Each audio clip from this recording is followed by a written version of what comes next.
নমস্কাৰ ফেসবুক লাইভৰ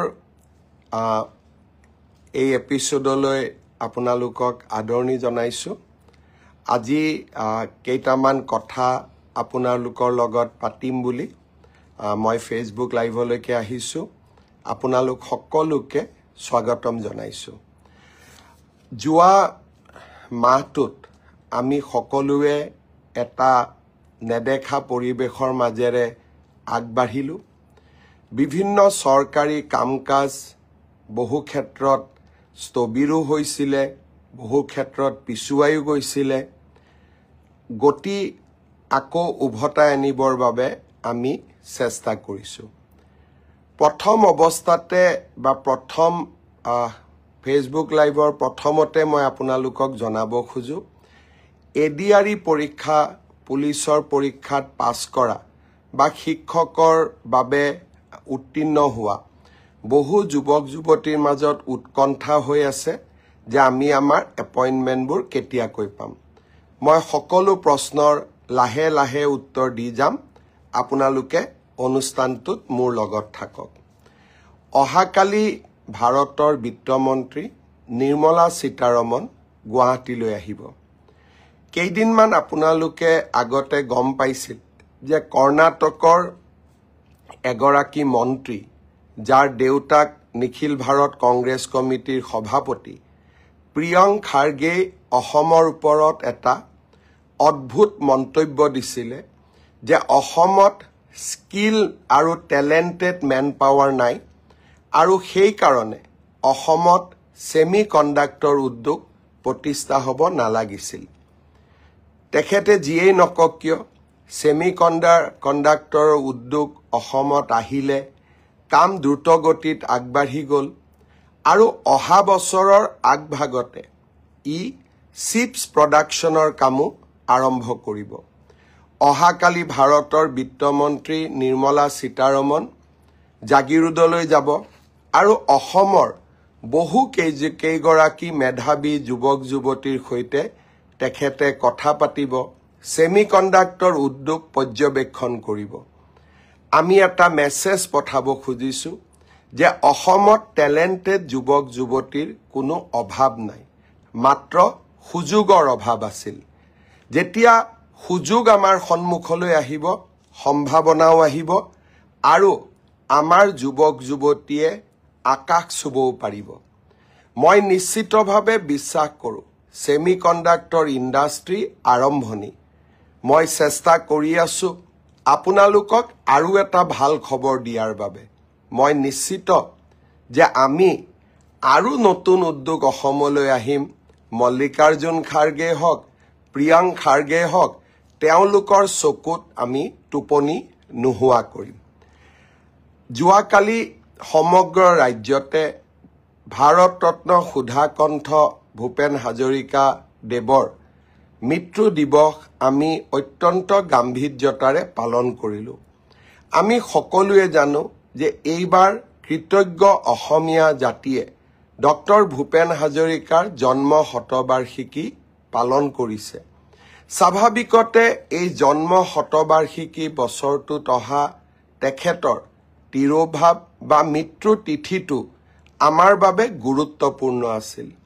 যোৱাকালি অসমৰ বিভিন্ন জিলা আৰু সমজিলাৰ সদৰ স্থানসমূহত হেজাৰ হেজাৰ যুৱক যুৱতীয়ে আৰু পুৰুষ মহিলাই একেলগে মানুহে মানুহৰ বাবে গীতটি পৰিবেশন কৰিলে এই গীতটি মানৱতাৰ গান এই গীতটি মানৱতাৰ গীত আমি প্ৰচেষ্টা কৰিম ৰাষ্ট্ৰসংঘই যাতে এই গীতটিক মানৱতাৰ গীত হিচাপে স্বীকৃতি দিয়ে আমি ইতিমধ্যে তাৰ অকণমানকৈ প্ৰচেষ্টাও আৰম্ভ কৰিছো হদিয়াৰ ঢলাত বিশাল মূৰ্তি স্থাপন কৰাৰ প্ৰচেষ্টাটো আমি আগবাঢ়িছো আজি ৰাতিপুৱা আৰু এটা সুন্দৰ অনুষ্ঠানত আমি যোগদান কৰিছিলো আপোনালোকৰ মনত আছে 2023 চনত আমি সেপ্টেম্বৰ মাহত মোৰ দেশ মোৰ মাটি নামৰ এটা কাৰ্যসূচী পালন কৰিছিলো অসমৰ সকলো মানুহৰ পৰিয়ালৰ পৰা আমি অকণমান মাটি নহলে চাউল দান হিচাপে লৈছিলোঁ 540টা কলহ আমি প্ৰস্তুত কৰিছিলোঁ 270টা কলহ 2023 বৰ্ষতে আমি নতুন দিল্লীলৈ পঠিয়াইছিলোঁ সেনাৰ স্মাৰক বাটিকা নিৰ্মাণৰ বাবে 270টা কলহ আমি সযতনে থৈ দিছিলোঁ আজি আমি এই কলহকেইটা গহপুৰলৈ বিদায় সম্ভাষণ জনালোঁ অহা 8 তাৰিখে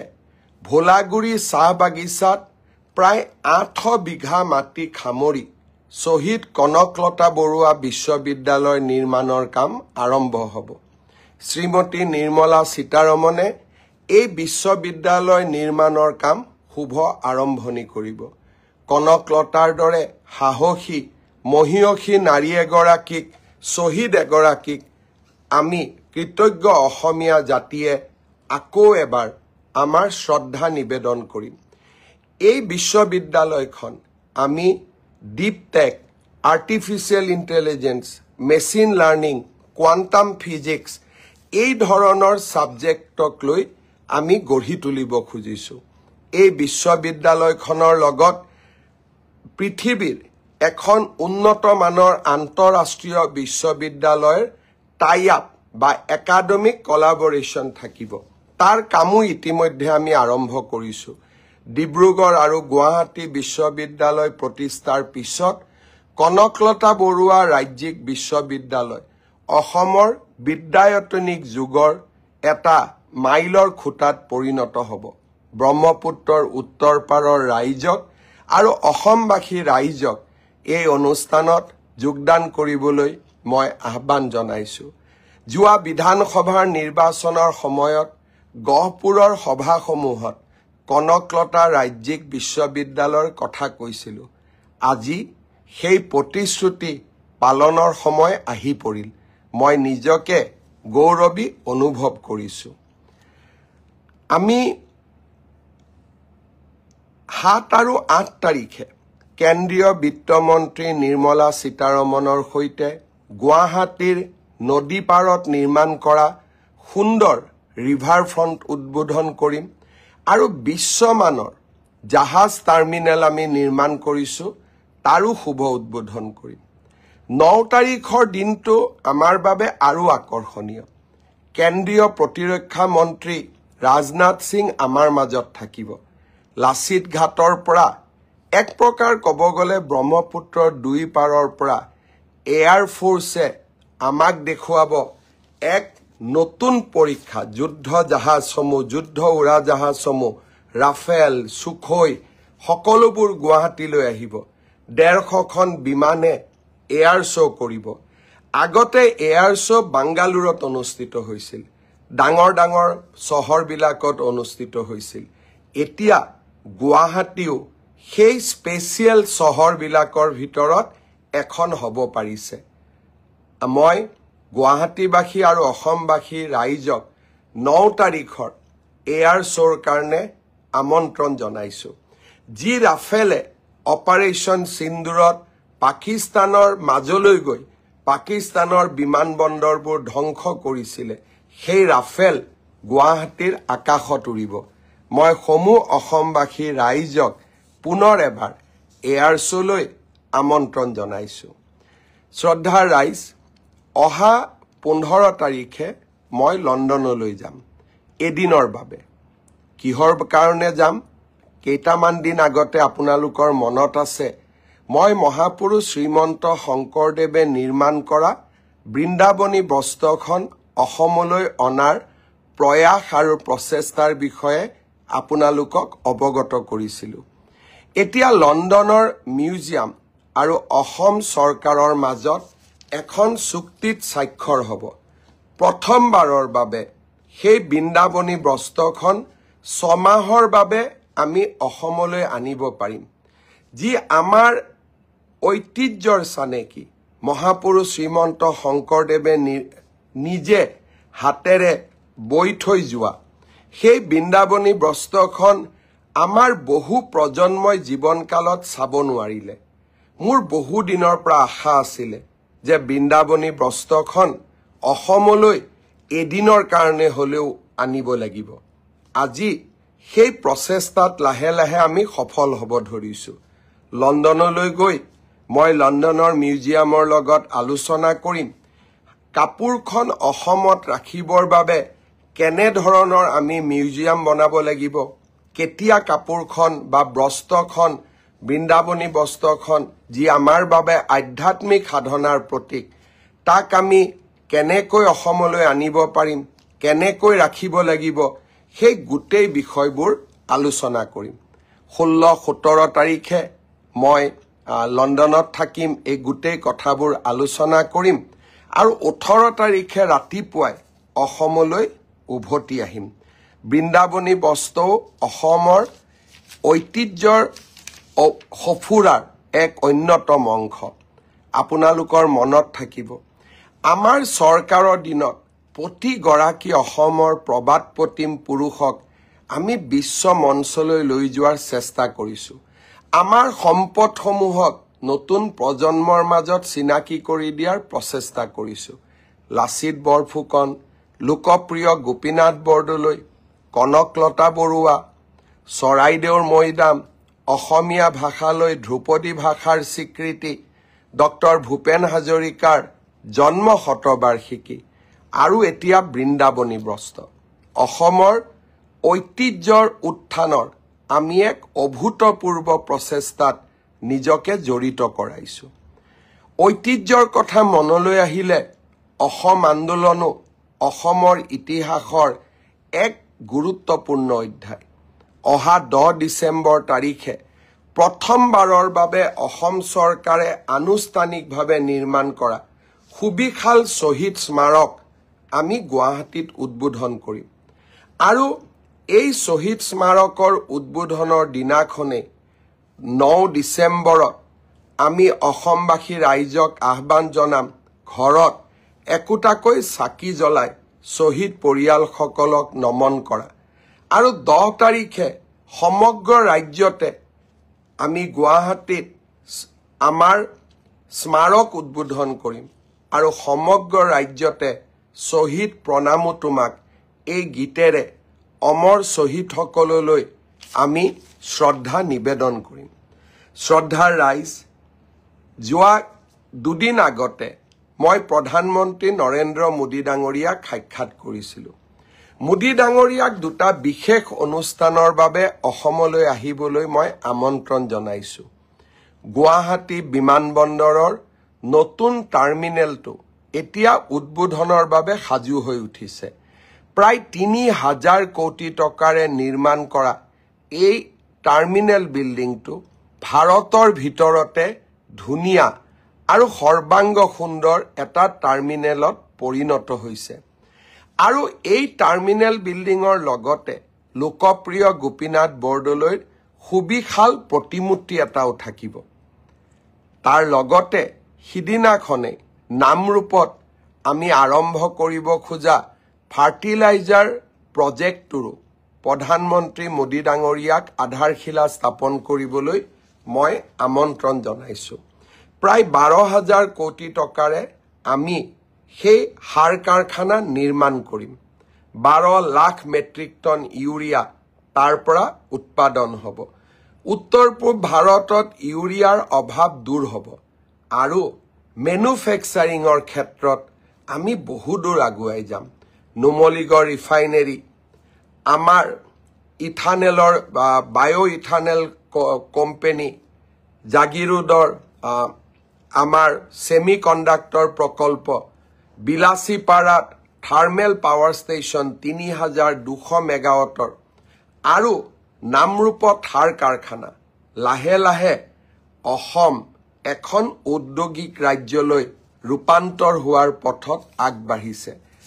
অভূতপূৰ্ব নিয়োগৰ এখন নতুন ক্ষেত্ৰ খোল খাব অসম বিকাশৰ গতিৰে নতুন যুগলৈ আগবাঢ়িব শ্ৰদ্ধাৰ ৰাইজ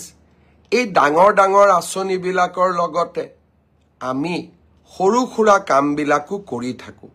সৰু সুৰা মানে সৰু সুৰা নহয় মানুহৰ জীৱনত প্ৰভাৱ পেলাব পৰা কাম বিশেষকৈ দৰিদ্ৰ আৰু মধ্যবিত্ত সমাজখনলৈ সকাহ দিয়াৰ কাম বহু দিনৰ পৰা মই দুটা ঘোষণা কৰিছিলোঁ। এটা হৈছে যিসকলে 2025 চনত ডিগ্ৰী বা স্নাতক পৰীক্ষা পাছ কৰিছে তেওঁলোকে যাতে ভৱিষ্যত জীৱনৰ প্ৰতি বাবে সাজু হ'ব পাৰে। অন্তত এটা বছৰৰ বাবে আমি তেওঁলোকক মাহেলী 2500 টকাৰ এটা সৰু প্ৰেৰণামূলক ভাত্তা আগবঢ়াম। ইয়াৰ কাৰণ কি? ডিগ্ৰী পাছ কৰাৰ পিছত দেউতা মাক টকা খুজিবৰ বাবে আমি ভাল নাপাওঁ, কিন্তু লগে লগে চাকৰি এটাও নাপাওঁ। এটা বছৰ নিজক প্ৰস্তুত কৰিবৰ বাবে লাগে। এই নতুন আঁচনিখন আমি যোৱা 1 তাৰিখে আৰম্ভ কৰিছোঁ। পৰ্টেল খোলা আছে। 2025 চনত স্নাতক ডিগ্ৰী উত্তীৰ্ণ হোৱা অসমৰ গভৰ্ণমেণ্ট বিশ্ববিদ্যালয়ৰ পৰা স্নাতক ডিগ্ৰীত উত্তীৰ্ণ হোৱা সকলো যুৱক যুৱতীয়ে মুখ্যমন্ত্ৰীৰ জীৱন প্ৰেৰণা আঁচনিখনৰ বাবে আবেদন জনাব পাৰে। মই আমাৰ যুৱক যুৱতীসকলক এই আঁচনিখনত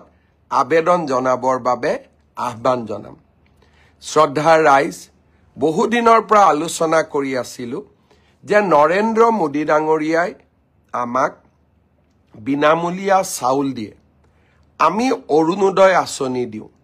আৰু মোদী ডাঙৰীয়াই আমাক বছৰত 5 লাখ টকালৈকে বিনামূলীয়া চিকিৎসা গ্ৰহণৰ সুবিধা দিয়ে। ইয়াৰ লগতে মই ঘোষণা কৰিছিলোঁ যে সুলভ মূল্যত আমি অসমৰ ৰাইজক দালি, নিমখ আৰু চেনিও ৰেচন কাৰ্ডৰ জৰিয়তে আগবঢ়াম। বৰ্তমান এই তিনিওটা সামগ্ৰী, দালি 1 কেজি, নিমখ 1 কেজি, চেনি 1 কেজি, অহা 10 তাৰিখৰ পৰা আমি সৰ্বমুঠ 117 টকাত ৰাইজৰ বাবে আগবঢ়াই দিম। কিন্তু 1 জানুৱাৰীৰ পৰা মাত্ৰ 100 টকাতে আমি ৰাইজক 1 কেজি চেনি, 1 কেজি দালি আৰু 1 কেজি নিমখ আমি আগবঢ়াম। এই সুন্দৰ আঁচনিটো অহা 10 নৱেম্বৰ তাৰিখে আমি আৰম্ভ কৰিম। বহুতে মোক জোকায়ো, মিঠাতেল বুলিও জোকালে, কিবা বুলিও জিকালে, কিন্তু মই জোকালেও থমকি নৰওঁ, কাৰণ মই বুজি পাওঁ দৰিদ্ৰ লোকসকলক ইয়াৰ কিমান প্ৰয়োজন আছে। বহুতে ক'লে অৰুণোদয় নালাগে। বিশেষকৈ আমাৰ মিয়া মুছলমান সমাজখনে যোৱা কেইটামান দিনৰ পৰা কৈ আছে যে আমাক অৰুণোদয় নালাগে, কিন্তু কোনেওতো অৰুণোদয়ৰ পৰা আঁতৰি যোৱা নাই। আমাৰ পৰ্টেলতে এটা বুটাম আছে, অপ্ট আউট, অৰ্থাৎ মোক অৰুণোদয় নালাগে, চৰকাৰে মোক অৰুণোদয় দিয়া বন্ধ কৰক। আজিলৈকেতো কোনেও অপ্ট আউট বুটাম ব্যৱহাৰ নকৰিলে। তাৰমানে সামাজিক মাধ্যমত কোৱা আৰু আচলতে কৰাৰ মাজত বহুত পাৰ্থক্য আছে। আজি অৰুণোদয়ে অসমৰ মহিলা সমাজক স্বাধীনতা দিছে, অসমীয়া মহিলা সমাজক এক সন্মান দিছে। ই সাহায্য নহয়, ই অসমৰ মহিলা সমাজৰ প্ৰতি আগবঢ়োৱা আমাৰ সন্মান। এই সন্মানৰ লগতে মোদী ডাঙৰীয়াই বিনামূলীয়া চাউল দিছে। এতিয়া আমি দালি, নিমখ আৰু চেনি দিম। মই সিদিনাখন হিচাপ কৰি চাইছোঁ, অৰুণোদয়, চাউল, দালি, নিমখ, তেল সকলো লগ লাগিলে এটা পৰিয়ালে চৰকাৰৰ পৰা এতিয়া 2000 টকাতকৈও বেছি মাহিলী সকাহ পায়। ই বহুত ডাঙৰ সকাহ। আমি যিসকলে সকলো কথাতে মানুহক উপলুঙা কৰোঁ, তাৰ আমি মূল্য বুজি নাপাওঁ। কিন্তু যি মায়ে, যি বাইদেউ, যি ভণ্টিয়ে নিযুত মইনা পাইছে, অৰুণোদয় পাইছে, মহিলা উদ্যমিতা পাইছে, তেখেতসকলে অনুভৱ কৰে যে এতিয়া নিজকে তেওঁলোকে কিমান সাহসী অনুভৱ কৰে, কিমান তেওঁলোকে নিজকে আত্মনিৰ্ভৰ অনুভৱ কৰে। ঘৰখনত মহিলাগৰাকীৰ সন্মান এতিয়া কিমান বাঢ়িছে। শ্ৰদ্ধাৰ ৰাইজ, এনেকৈয়ে আমি অসমৰ কল্যাণৰ বাবে কামবোৰ কৰি যাম। সিদিনাখন মই বিজেপি দলে আগবঢ়োৱা যোৱা নিৰ্বাচনৰ নিৰ্বাচনী ঘোষণা পত্ৰখন পঢ়িছিলোঁ। আচলতে নিৰ্বাচনী ঘোষণা পত্ৰখন আমি ৰূপায়ণ কৰাৰ লগে লগে নিৰ্বাচনী ঘোষণা পত্ৰত নথকা আৰু বহুত কিবা কিবি আমি কৰিব চেষ্টা কৰি আছো। ৰাইজে আশীৰ্বাদ দিব, আমি আগবাঢ়ি গৈ থাকিম। এই গোটেই ঘটনাবোৰৰ মাজত, নতুন খবৰবিলাকৰ মাজত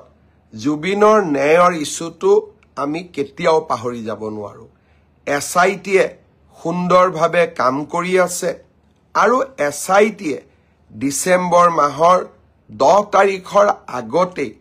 গুৱাহাটীৰ আদালতত চাৰ্জশ্বিট দাখিল কৰিব। আৰু যেনেকৈ আমি ফাৰ্ষ্ট ইনফৰমেশ্যন ৰিপৰ্ট বা FIRত এটা হত্যাৰ ধাৰা সন্নিৱিষ্ট কৰা হৈছিলে, তেনেকৈয়ে মই বিশ্বাস কৰোঁ SITয়ে চূড়ান্ত অভিযোগনামা দাখিল কৰাৰ সময়তো তেওঁলোকে নিজৰ সাহসী আৰু মেধা সম্পন্ন তদন্তৰ ফলশ্ৰুতিৰে এখন সুন্দৰ অভিযোগনামা দাখিল কৰিব। আৰু মই বিশ্বাস কৰোঁ যে অসম পুলিচে এই কাম কৰিব পাৰিব। কেইজনমান মানুহে যিদিনাখনৰ পৰা আমি কৈছোঁ যে আমি হত্যাৰ অভিযোগনামা দিম, তেওঁলোকে বাৰে বাৰে মোক প্ৰশ্ন কৰি আছে, মুখ্যমন্ত্ৰীয়ে কেনেকৈ জানিলে, মুখ্যমন্ত্ৰীয়ে ক'ৰ পৰা জানিলে। অকণমান আপোনালোকে সময় উলিয়াওকচোন। অসম আৰক্ষীয়ে যিখন FIR দিছে আদালতত, সেই FIRখনতে প্ৰথম দিনাখনতেই হত্যাৰ ধাৰা আমি সন্নিৱিষ্ট কৰিছোঁ। আপোনালোকেতো এইবিলাক নাচায়। জুডিচিয়েল কমিশ্যন হ'ল, ছ'চিয়েল মিডিয়াত কিমান থিয়ৰী দিলে। অমুকে ফেশ্বন শ্ব'ত অংশগ্ৰহণ কৰিছিলে, ৰাজ্য চৰকাৰে এনেকৈ সহায় কৰিছিলে, তেনেকৈ কৰিছিলে। এতিয়াতো জুডিচিয়েল কমিশ্যনত অভিযোগনামা দাখিল কৰিব পাৰে। যিসকলে ফেচবুক, ইনষ্টাগ্ৰামত ইমান দিনে দপদপাই আছিলে, তেওঁলোকে এতিয়া অন এফিডেভিট শপতনামাৰ জৰিয়তে জুডিচিয়েল কমিশ্যনত এই কথাবোৰ নকয় কিয়? ই জুবিনৰ প্ৰতি শ্ৰদ্ধাঞ্জলি আছিলে নে অসমক নেপাল বনোৱাৰ ষড়যন্ত্ৰ আছিলে? মই ভাবোঁ SITয়ে যিদিনাখনে অভিযোগনামা দাখিল কৰিব, তাৰ পিছত সেইসকলক মই প্ৰশ্ন কৰিম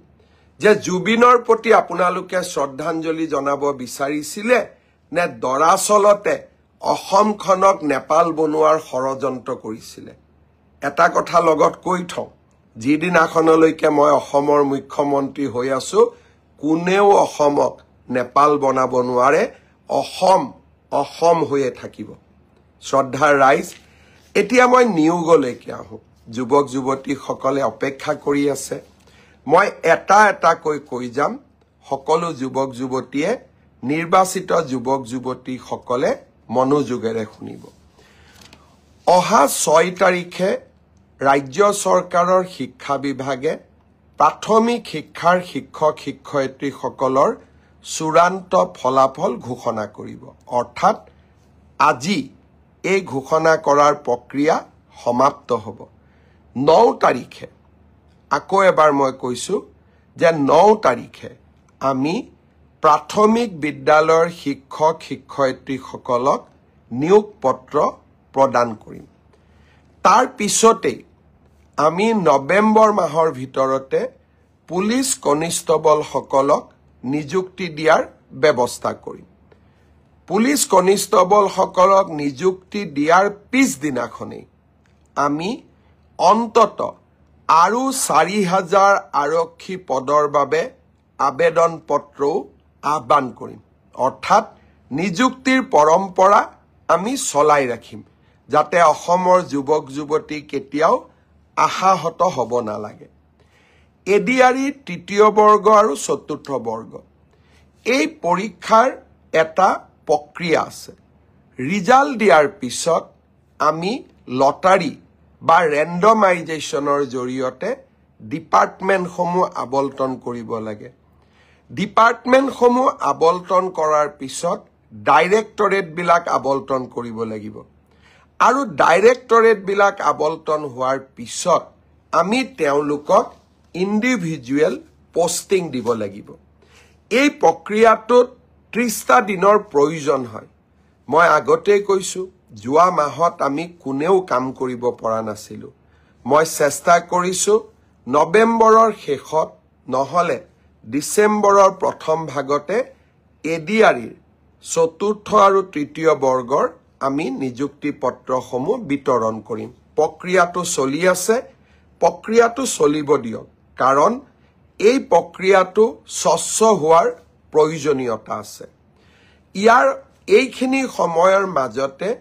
আমি পোষ্ট গ্ৰেজুৱেট আৰু গ্ৰেজুৱেট টিচাৰৰো নিযুক্তিৰ কাম হাতত লম আপোনালোকে দিয়া অপচন অনুসৰি আপোনালোকক যাতে আমি নিযুক্তি দিব পাৰো তাৰ বাবে শিক্ষা বিভাগে ইতিমধ্যে কাম হাতত লৈছে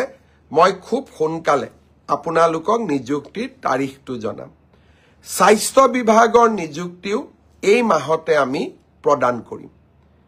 চাহ বাগিচাৰ সমাজখনৰ বাবে আমি 3% এইবাৰ চৰকাৰী চাকৰিত আৰক্ষণ কৰিছিলো গোটেই কেটা নিযুক্তি দিয়াৰ পিছত আমি চাহ বাগিচাৰ যুৱক যুৱতীসকলক পৃথকে 3% উত্তীৰ্ণ হোৱা যুৱক যুৱতীসকলক নিযুক্তি পত্ৰ প্ৰদান কৰিম অৰ্থাৎ অহা 9 তাৰিখে আমি চাহ বাগিচাৰ যুৱক যুৱতীসকলক বাদ দি সকলোকে আমি নিযুক্তি দিম গোটেইখিনি নিযুক্তি পত্ৰ আমি একেলগ কৰি ডিসেম্বৰ বা নৱেম্বৰ মাহত সকলো চাহ বাগিচাৰ যুৱকক গুৱাহাটীলৈ মাতি আনি আমি একেলগে নিযুক্তি দিম যাতে ই সমাজখনত এটা সচেতনতাৰ সৃষ্টি কৰিব পাৰে অৰ্থাৎ মই উত্তীৰ্ণ হোৱা যুৱক যুৱতীসকলক অনুৰোধ কৰিম যে আমি নৱেম্বৰ মাহ আৰু ডিসেম্বৰ মাহৰ প্ৰথম ভাগতে আমি নিযুক্তিৰ প্ৰক্ৰিয়া সম্পূৰ্ণ কৰিম আপোনালোকে আমাক নিশ্চিতভাৱে সহযোগ কৰি যাব ইয়াৰ মাজতে অসমলৈ গৃহমন্ত্ৰী অমিত শাহ ডাঙৰীয়াও আহিব বটদ্ৰৱাত মহাপুৰুষ শ্ৰীমন্ত শংকৰদেৱৰ জন্মভূমিখন আমি অতিব সুন্দৰ কৰি আকৌ এবাৰ সজাই পৰাই তুলিছো প্ৰায় 200 কোটি টকাৰে নিৰ্মাণ কৰা এটা সুন্দৰ প্ৰকল্প গৃহমন্ত্ৰী ডাঙৰীয়াই বৰদোৱাত উদ্বোধন কৰিব গুৱাহাটীত মোৰ এটা মনৰ সৰু বহুত দিনৰ মনত লুকাই থকা সৰু কথা এটা মই ক'ব খোজো ৰামনাথ কোবিন্দ ৰাষ্ট্ৰপতি পদ ত্যাগ কৰাৰ পিছত গুৱাহাটীলৈ আহিছিল গুৱাহাটীত ডাঙৰ হল নাই সেইবাবে তেখেতৰ সভাখন আমি মেঘালয়ৰ USTM ইউনিভাৰ্চিটিত ৰাখিছিলো অডিটৰিয়ামটো ডাঙৰ আছিল প্ৰায় 3000 ছাত্ৰ ছাত্ৰী ধৰিব পাৰে মোৰ মনত হিদিনাখনে মই এটা প্ৰস্তাৱ লৈছিলো যে আমি আগলৈ USTMত না যাও গুৱাহাটীতে আমি এটা সুন্দৰ প্ৰেক্ষাগৃহ নিৰ্মাণ কৰিম আজি আপোনালোকক জনাবলৈ পাই মই আনন্দিত যে 5000 মানুহে একেলগে বহি অনুষ্ঠান উপভোগ কৰিব পৰা আমি এটা সুন্দৰ প্ৰেক্ষাগৃহ যি পূৰ্ব ভাৰতত কতো নাই অসমত আমি গুৱাহাটীত নিৰ্মাণ কৰি উলিয়াইছো সেই প্ৰকল্পটো জ্যোতি বিষ্ণুৰ নামেৰে আমি উৎসৰ্গা কৰিছো গৃহমন্ত্ৰী ডাঙৰীয়াই তাৰো শুভ উদ্বোধন কৰিব ইয়াৰ মাজতে আপোনালোকে ভাল ভাল খবৰবোৰ পায়ে আছে আজি বোলে কালি কাজিৰঙাত এলিভেটেড কৰিডৰ কালি বোলে পলাশবাৰীত নতুন IIM এই ধৰণৰ ভাল খবৰবিলাক আমালৈ আহি থাকিব আৰু মই খবৰবিলাক আপোনালোকলৈকে দি যাম কাৰণ মই আশা ভৰা এখন অসমৰ সপোনবিলাক আপোনালোকৰ মাজত বিলাব খোজো আৰু অকল সপোনেই নহয় যেতিয়া টানেলৰ কথা কৈছিলো গহপুৰ আৰু গোলাঘাটৰ মাজত মানুহে মোক হাঁহিছিলে সেমিকণ্ডাক্টৰৰ কথা কওঁতে অকল অসমে মোক হাঁহা নাছিল কৰ্ণাটকেও মোক হাঁহিছিলে কাজিৰঙাৰ এলিভেটেড কৰিডৰৰ কথা কওঁতে তেতিয়াও হাঁহিছিলে কিন্তু মোক কৰা উপলুঙাবিলাকে মোক অদ্ভুত সাহস দিয়ে আৰু কিবা এটা নতুন কৰি দেখুৱাবৰ বাবে মোৰ মনত সংকল্পৰ সৃষ্টি কৰে সেইবাবে মই অকল সপোনেই নেদেখুৱাওঁ, সপোনক পম খেদি সপোন বাস্তৱত ৰূপায়ণ কৰাৰ বাবে প্ৰচেষ্টাও কৰোঁ আৰু বহু পৰিমাণে অসমৰ ৰাইজৰ আশীৰ্বাদত আৰু নেদেখাজনৰ আশীৰ্বাদত সফলো হওঁ আৰু সফল হৈ থাকিম, কাৰণ আপোনালোকৰ আশীৰ্বাদ সদায় মোৰ শিৰত আছে। বহুতে ভাবিছিল উচ্ছেদ বন্ধ হৈ যাব নেকি। হিমন্ত বিশ্ব শৰ্মাৰ ওপৰত আমি ইমান দবাও আনিছোঁ, আমি তেওঁক মানসিকভাৱে ইমান ব্যতিব্যস্ত কৰি দিছোঁ, উচ্ছেদ কৰাৰ তেওঁৰ আৰু সাহস নাথাকিব। চিন্তা কৰাটো ভুল নাছিল, নেপাল বনোৱাৰ ষড়যন্ত্ৰটোও ভুল নাছিল, কিন্তু আপোনালোকক মই জনাব খুজিছোঁ যে আপোনালোকক মই সন্তুষ্ট কৰিব নোৱাৰিলোঁ। অহা 9 আৰু 10 তাৰিখে গোৱালপাৰা জিলাৰ দহিকটা বনাঞ্চলত উচ্ছেদ অভিযান আৰম্ভ হ'ব। 1000 বিঘা বনভূমি আমি উচ্ছেদ কৰিম আৰু আমি অসমবাসী ৰাইজৰ বন সম্পদ ৰক্ষাৰ যুদ্ধখন চলাই যাম। পুনৰ এবাৰ আপোনালোকক ধন্যবাদ জনালোঁ আৰু যেতিয়াই নতুন খবৰ থাকিব ফেচবুক লাইভ লৈ আপোনালোকৰ মাজত আহিম। আজি মই ফেচবুক লাইভত চাই আছোঁ, আমাৰ ৰাজ্যিক সভাপতি দিলীপ শইকীয়া ডাঙৰীয়ায়ো ফেচবুক লাইভ চাই আছে, ৰূপজ্যোতি কুৰ্মীয়ে চাই আছে, মন্ত্ৰী বিমল বৰাই চাই আছে